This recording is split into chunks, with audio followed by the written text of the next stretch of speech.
This is Shannon Holton, Real Salty Dietitian and owner of Sound Growth Nutrition and Wellness.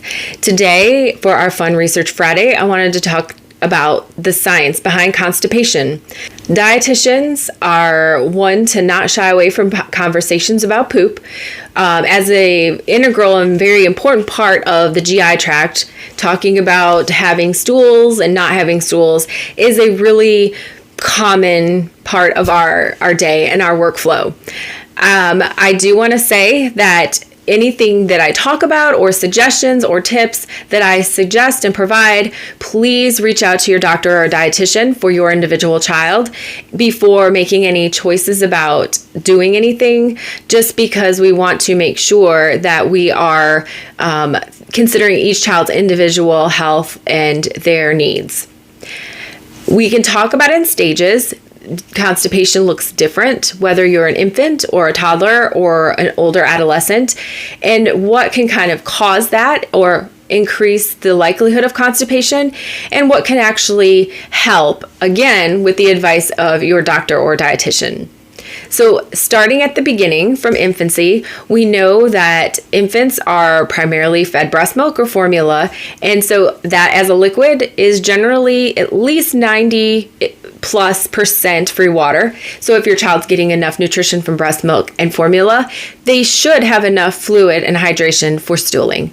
So we aren't going to give babies any plain water. Please, let me repeat that. Don't give babies extra plain water. It can actually alter their blood levels of important nutrients and cause more problems than good by giving extra water. So don't give your baby extra water. If they're not growing well, then that might indicate they're not getting enough breast milk or formula. So it's important to look at that too. In infants, one of the other main causes, I think, of constipation is often when babies hit that 2 to 3 month mark, people will start adding cereal to the bottle to help the baby sleep through the night, or for whatever reasons they do, sometimes just because that's what their parents did or their grandparents did. When it comes to fixes for constipation in infants, there are a few different suggestions. Obviously, I pay attention to mom groups and Facebook groups that have a platform for moms to ask questions. And a very common question is, what can I do if my baby's constipated? And I see things like giving your baby water, which I said don't do, and giving corn syrup in 2 to 3 tablespoon doses. And those are all things that had been done in the past and in previous recommendations, but we also have better recommendations now and better overall science behind what really does work. The sugar works, whether it's apple juice or corn syrups or prune juice. The sugar works because it can help resorb water into the colon and help with stooling. So there is some science behind those older recommendations, but we also know that corn syrup is a very fast sugar. It absorbs into the bloodstream before it even hits the stomach and can alter the carb, fat, and protein ratio that's really important for our babies to have good growth and strong brain growth. So we don't recommend that anymore. What we can say is very small doses of pit fruit juices do work. So apple juice is not so much functional other than the fact that it's sugar. Things like prune juice are actual functional outside of the sugar. It actually has natural sugar alcohols that help with stooling in general. Sugar alcohols aren't recognized by the body, so they pass through a little bit more quickly. And pit fruits have a natural amount of those in them, and so that's why they work a little bit better. That said, it doesn't take a couple of tablespoons or 4 ounces of that for an infant. For an infant, it can be just a couple of teaspoons a day. And so that's why it's really important to ask your doctor and make sure that that's going to be safe and healthy for your baby. When we move on to toddlers, we know that toddlers are busy people. They don't like to slow down. They don't like to sit down to eat a meal. So oftentimes when they transition off of a formula or breast milk, they are drinking primarily whole cow's milk.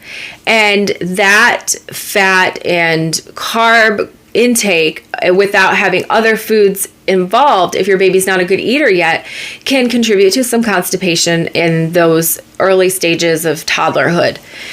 One of the things that we do, again, is to make sure that we're looking at variety, where we can hide things. At that age, it's okay to hide fruits and vegetables. As long as they're getting a couple of servings a day, that's likely enough of the dietary fiber to help with stooling.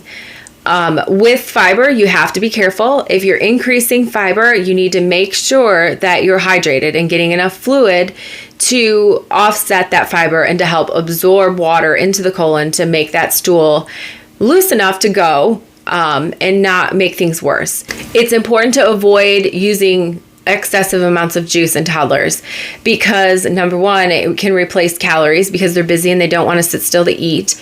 And so if they drink that juice, they won't be hungry, but there's not a whole lot of nutritional value. There's no protein, there's no fat. And again, kids develop the majority of their brain growth by age 2, and you need fat for that brain growth development. Like the infants, we can use some of those pit fruit juices to help with constipation, but in amounts that are more reasonable and sustainable. We don't recommend children get more than 4 to 6 ounces of 100% fruit juice a day. Prune juice can be a challenge with toddlers. It's a strong flavor and taste. So there's other pit fruit juices that you could use, something like cherry juice. Cherry juice is very sweet and tasty, and usually kids will drink it without an issue.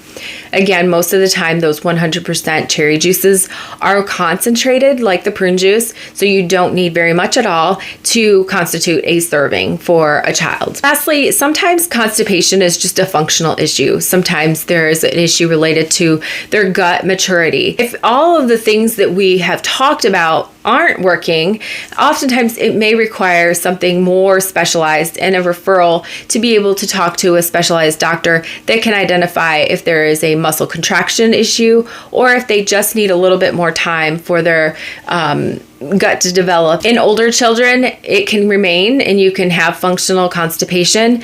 And again, those are things that if you've tried all of the other suggestions and tips and ideas to help with constipation, that you may have to, see a specialist for. One thing that I didn't mention, because I do focus a lot of times on the diet aspect of things, is physical activity. In young children, physical activity can actually help with constipation because movement helps your whole body and all your muscles to move better and more efficiently. And that does include the muscles of your intestinal tract. So if you have a child that sits around a lot or doesn't get out and move, run, play, do a sport, and they are lacking that physical activity, you may see an increased risk or an increased incidence of constipation because it kind of slows the whole body down. So make sure that you are, again, checking with a physician if your child is in this situation, but make sure that you're not doing things that actually contribute to constipation, particularly in infants, with some of the anecdotes and suggestions that grandma used to use. And also make sure that your child is getting plenty of physical activity to maintain that intestinal motility and motivation. I hope that this was helpful to some people. I hope everybody has a great Friday and a great weekend. I'll see you next week.